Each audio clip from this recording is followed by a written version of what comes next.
Welcome to this explainer. Today, we're diving into something honestly pretty chilling, a forensic review of the Lost Cosmonauts. We're stepping past the standard history books and focusing right on what the USSR tried so desperately to erase from the human record. We're going to peel back the layers of state-sponsored mythology to look at the raw, unfiltered data from the early space race. Let's get right into it. Put yourself in the shoes of a radio operator back in 1961. You're just sitting there in a dimly lit room, endlessly scanning through the frequencies, and for hours it's just static, pure white noise. But then, suddenly, cutting right through that static, you catch something, a shockingly fast human heartbeat. And before you could even process that panic, a frantic woman's voice screams out, "I am burning. The world is disappearing. Is no one coming to save me?" I mean, seriously, imagine the absolute chill that would run down your spine hearing that out of the void. So, what does this all mean? Well, it completely flips what we've been taught on its head. Official history, the stuff in every single textbook, rigidly crowns Yuri Gagarin as the first human in space. But when you look at the mountain of declassified evidence, the hidden audio tapes, and the scrubbed photographs, a much darker reality takes shape. It turns out Gagarin probably wasn't the first human in space. Actually, he was just the first one to survive the trip and make it back. The others, they became what we now call the Lost Cosmonauts. Moving on to Section 1, the motive. The space race, survival stakes. To wrap our heads around why a massive space agency would go to such extreme lengths to cover up human deaths, we really have to put ourselves in that Cold War binary mindset. This wasn't just some friendly science pursuit, right? It was a literal battle for existential survival. Look at it this way. On one hand, you have ideological victory.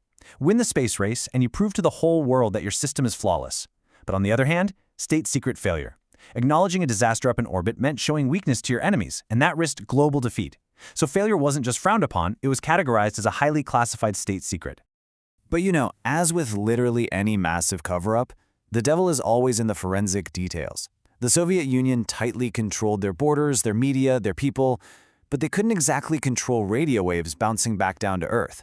And that brings us to one very specific place, the Torre Bert station in Italy. This is exactly where their carefully crafted state secret started to completely fall apart.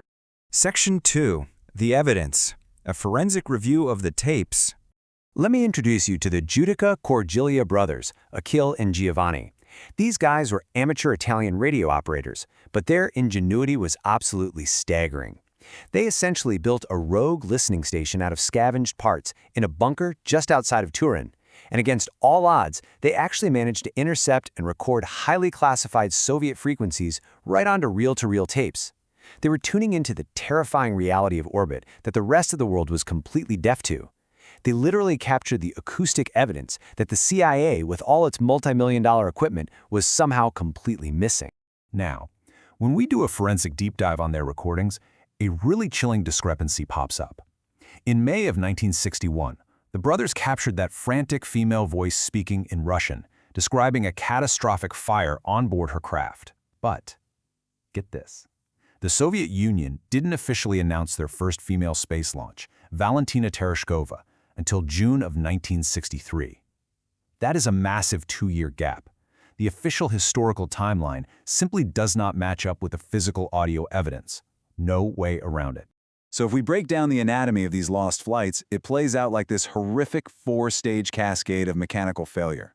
Step 1, of course, is the launch, that fiery ascent relying on largely untested rocketry.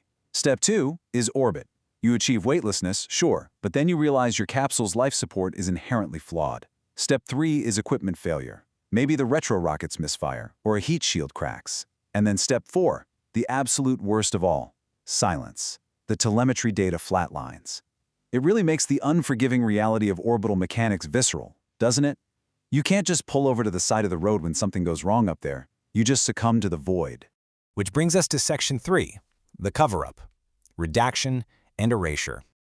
To maintain this myth of absolute perfection, the state used ruthless, systematic erasure. It's a total nightmare for modern historians. Whenever a pilot burned up on re-entry, the state would completely scrub the fatal mission from all records. I mean, they literally took scalpels and airbrushed missing pilots right out of official group photos. A guy standing next to Gagarin one day was just empty space the next. They legally silenced grieving families, and they physically burned the pre-launch and flight documents. The mandate was brutally simple. If the paperwork doesn't exist, the person didn't exist. Drifting into the infinite dark of deep space. Just think about the pilots whose retro rockets fired in the exact wrong direction, pushing them further away from Earth instead of bringing them home.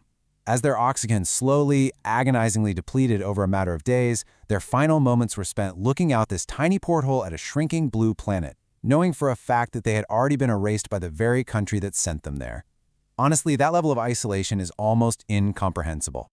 Finally, Section 4. The Verdict. The Price of a Dream.